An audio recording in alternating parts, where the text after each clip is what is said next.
সুমধুৰ জংকাৰ আৰু দুহাতত ধূপ ধূনা নাৰিকল আৰু নৈবদ্যৰে ভৰ্তি কাঁহীখন লৈ প্ৰিয়ম্বদা মন্দিৰলৈ সোমাই গ'ল।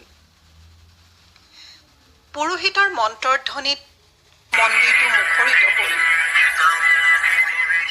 পূজা অৰ্চনা কৰি উঠি মন্দিৰৰ বিগ্ৰহৰ আগত তাই নৃত্যত মগ্ন হ'ল। নৃত্যৰ তালে তালে কিশোৰী দেহৰ উজ্জ্বল তৰংগবোৰ পুৰোহিতৰ লোলুপ দৃষ্টিৰ পৰা বাদ পৰি নগ'ল।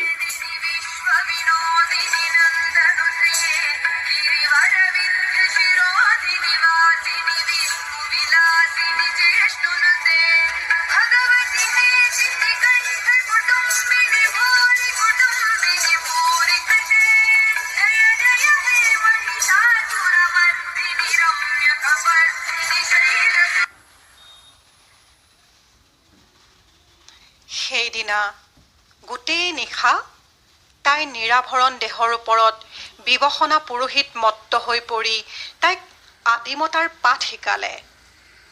ক্ৰমশ তাই দেহৰ নিৰ্যাসত প্ৰতি নিশাই মন্দিৰৰ পুৰোহিতসকলে প্ৰাণ পাই উঠা হ'ল। তাই দেহৰ মদিৰা পান কৰি সিহঁত ক্ৰমে ক্ৰমে আৰু অত্যাচাৰী হৈ পৰিল। এৰা তাই জৰায়ুৱে বা কোনজন পুৰোহিতৰ বীজ বহন কৰে তাই নিজেও নাজানে সেই কথা। খিল খিল হাঁহি টুকুৰাবোৰে প্ৰিয়ম্বদাৰ মুখশ্ৰী শোভা নকৰা হ'ল। তাইৰ শেষ নিশাৰ উচুপনিবোৰ কিন্তু কোনেও নুশুনিলে।